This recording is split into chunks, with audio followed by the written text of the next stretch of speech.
a juíza coordenadora do CNJ, Samira Hilui, e também o secretário da Secretaria de Justiça do Estado do Amazonas, Wesley Aguiar. Presidente, o CNJ na semana passada quase que decretou que o mais antigo presídio do estado do Amazonas, que é a cadeia pública Raimundo Vidal Pessoa, tem que ser fechado. Como é que o senhor avalia essa determinação do CNJ? Boa noite. Boa noite, é um prazer, Elias, estar aqui com você. Eu, em primeiro lugar, quero antecipar que sou totalmente favorável que o presídio Vidal Pessoa seja desativado. Não há as mínimas condições para funcionar em termos de presídio.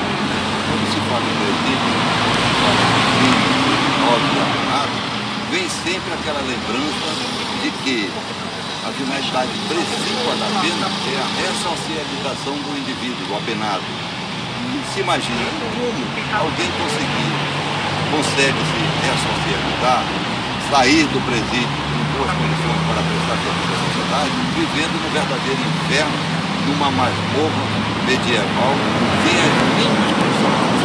E aqui eu abro um parênteses para dizer que nada tem sobre o trabalho meritório que é feito pelo secretário de Justiça, Dr. Wesley Aguiar, e conheço o talento, a dignidade profissional e o esforço com que esse jovem secretário tem tentado amenizar e dar solução a esse emergencial problema, que é o problema do sistema prisional do estado do Amazonas. Acho que o Conselho Nacional de Justiça tem completa razão. Eu conversei muito com o conselheiro Guilherme Calmon. Essa medida não pode se adiar, é em caráter imperativo. Nós devemos realmente lutarmos de mãos dadas para que o presídio seja fechado, porque não há nenhuma condição de manter preso naquela situação que estão de forma desumana. Nós estamos aqui no Centro Cultural Palácio Rio Negro, que fica a menos de 1 quilômetro da cadeia pública Desembargador Raimundo Vidal Pessoa, na Avenida 7 de Setembro. Eu vou conversar com a doutora Samira Hilui, que é a juíza coordenadora apontada pelo CNJ para ver essa questão do mutirão carcerário aqui em Manaus. A senhora também recomendou o fechamento do hospital de custódia da Vidal Pessoa, não? Exatamente. Estivemos lá semana passada realizando essa inspeção. Inicialmente foi na própria cadeia pública Vidal Pessoa e no dia seguinte fomos ao hospital de custódia e lá, de fato, foi constatada uma situação bem deprimente, assim, seres humanos, pessoas portadoras de transtornos mentais, que apesar de toda a deficiência da estrutura física, mas ali aquelas pessoas têm que ser tratadas de modo especial, inclusive para que elas possam, o Estado tem que garantir o retorno dela de uma forma mais satisfatória para o seu convívio com a sua família e também com a própria sociedade, e ali infelizmente não tem a menor estrutura também, e aqui precisa também, e estamos vendo também, acompanhando nesse momento, durante uma semana que o mutirão foi instalado aqui no estado do Amazonas, todo o trabalho que tem sido desenvolvido, o Poder Executivo, mas muito mais precisa ser feito, ainda não está na situação ideal, não basta só garantir estrutura física, mas tem que também ter feito mais engajamento na questão do trabalho com o ser humano, inclusive com aqueles portadores de alguma normalidade psíquica. A senhora chegou até a identificar a presença de uma mulher que ficou no hospital de custódia no convívio somente masculino. Exatamente, por determinação judicial no dia 2 de agosto, o juiz da terceira vara do Tribunal do Júri encaminhou essa senhora lá para esse hospital para que fosse realizado um exame psiquiátrico, considerando que houve instauração do incidente de sanidade mental nos autos de uma ação penal da qual ela responde por crime de tentativa de homicídio. E nesse procedimento da entrada dela lá nessa unidade, no dia 5 logo o próprio hospital comunicou, a direção comunicou ao juízo de que ali não teria enfermaria, alojamento feminino, daí porque solicitou a questão da transferência dele, retorno dela para outra unidade, na unidade que ela se encontrava prisional.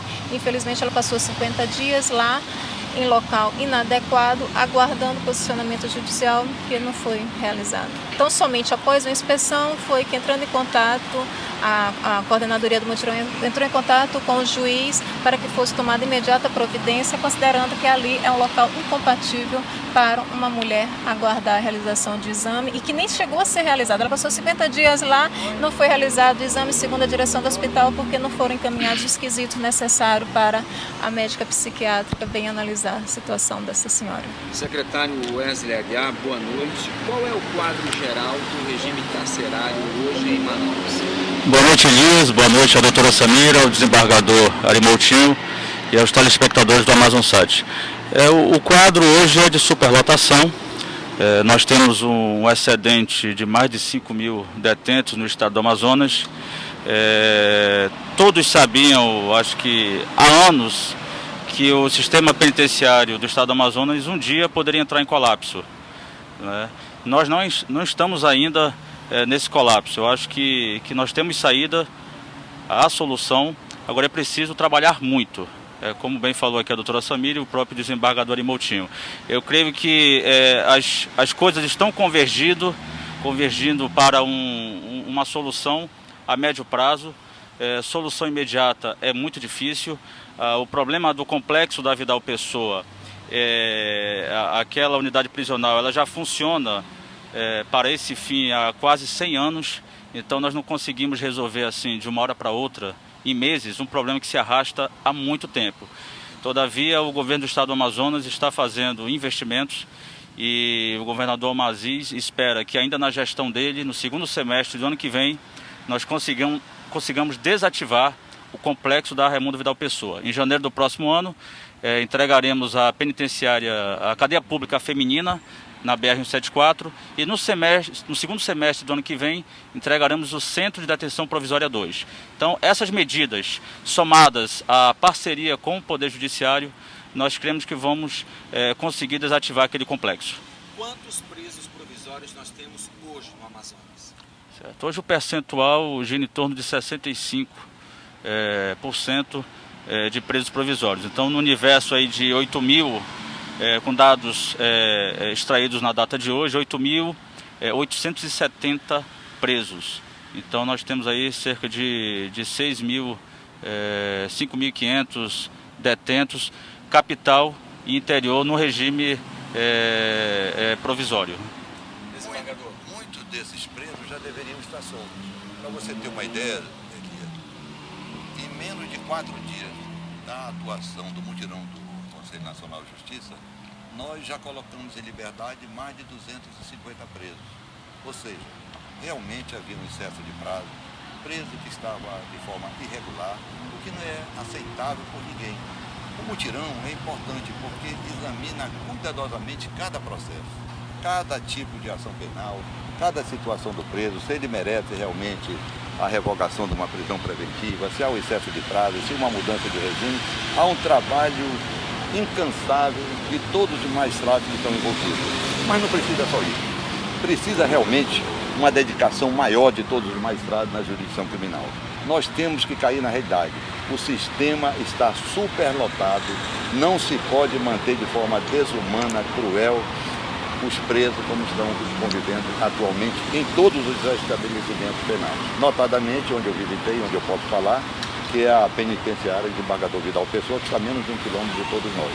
Você imagina que eu cheguei a verificar uma cela que deve comportar no máximo 20 presos, tinha 78 presos, deitados, agrupados um ao lado do outro e dormindo certamente, quando dorme, encostando um na cabeça do outro. Isso não é possível, eles foram condenados, ou serão condenados, ou serão absolvidos, mas nós não podemos permitir que a sua integridade física e mental seja violada, porque isso é preceito da Constituição que nós devemos zelar por ela. E nós, como magistrados, juramos o cumprimento fiel da Constituição Federal e das leis do país. Vamos agora para o nosso primeiro intervalo comercial e nós voltamos daqui a pouco.